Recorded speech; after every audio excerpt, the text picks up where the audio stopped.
کا حلیہ بھی حضور صلی اللہ علیہ وسلم نے احادیث کے اندر بیان کیا ہے۔ دوسری بات یہ کہ اس کے ہاتھ میں قوانین قدرت، گویا کہ تسخیر کائنات، گویا کہ نقطۂ عروج کو پہنچ چکی ہے۔ تمام اختیارات الہی تقریباً اس کے ہاتھ میں آ چکے ہوں۔ جو بڑے سے بڑے معجزے اللہ تعالیٰ نے نبیوں کو دیے ہیں وہ معجزے کر کے دکھائے گا۔ وہ مردہ کو زندہ کرے گا، مردہ لوگوں کی افواہوں کو لے کر آئے گا، ان کی روحوں کو، اگرچہ جھوٹی روحیں ہوں گی، وہ شیاطین جن ہوں گے جو ان کا بھیس بدل کر آئیں گے، لیکن یہ کہ وہ لوگوں سے کلام کریں گی۔ یہ اسپرچولیزم جو اپنی انتہا کو پہنچا ہوا ہے یورپ میں اور مغرب میں، یہ در حقیقت اسی کا ایک مظہر ہے۔ وہ کھلے بیابان کو کہے گا جہاں بالکل ٹکیل جو ہے وہ صحرا تھا، وہ لوگ گلزار کر دے گا جب چاہے گا، جب چاہے گا، جہاں چاہے گا بارش برسائے گا۔ فاصلہ اس کے لیے بے معنی ہوگا۔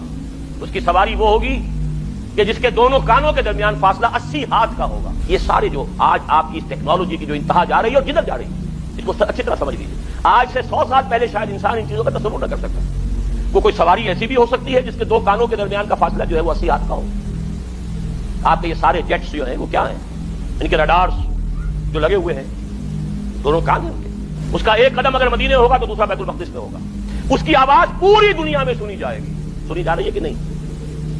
یہ ساری قدرت، ساری قوتیں، تسخیر کائنات کلیتاً ایک آدمی کو چیر کر دو ٹکڑے کرے گا، دونوں ٹکڑوں کو علیحدہ کرے گا، ان کے درمیان چلے گا اور پھر ان دونوں کو جوڑے گا اور کھڑا کر دے گا۔ احادیث میں ساری موجود ہے۔ سرجری جدھر جا رہی ہے وہ جب نہیں کہ وہاں تک آدمی پہنچ جائے۔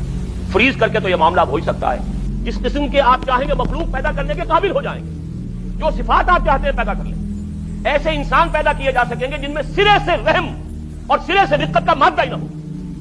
ہیومن روبوٹس، جن کو جہاں سے جو حکم ملے گا، جس کو کہا گیا قرآن مجید میں ایسے غلاظ اور شداد لوگ پیدا کر دیے جائیں گے کہ جن کے دلوں میں کوئی رحم نام کی کوئی کسی شے کا شائبہ نہیں۔ آدم کی تخلیق سے لے کر قیامت کے قائم ہونے تک ان دونوں کے مابین دجال کے فتنے سے بڑا فتنہ کوئی نہیں۔ حضور نے فرمایا کہ نوح کے بعد کوئی نبی اللہ کا ایسا نہیں گزرا جس نے اپنی قوم کو، اپنی امت کو دجال کے فتنے سے خبردار نہ کیا ہو۔ تو اے مسلمانوں، میں بھی تمہیں خبردار کر رہا ہوں۔ یہ دجال دو دلیل کرے گا، وہ شخص جو جھوٹا مسیح ہونے کا دعویٰ کرے گا، المسیح الدجال۔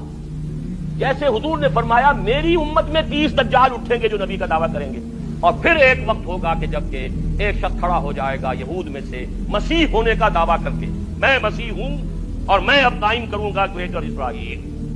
وہ مسیح الدجال ہوگا اور اس کو قتل کرنے کے لیے اصل مسیح عیسیٰ ابن مریم نازل ہوں گے علیہ الصلوۃ والسلام۔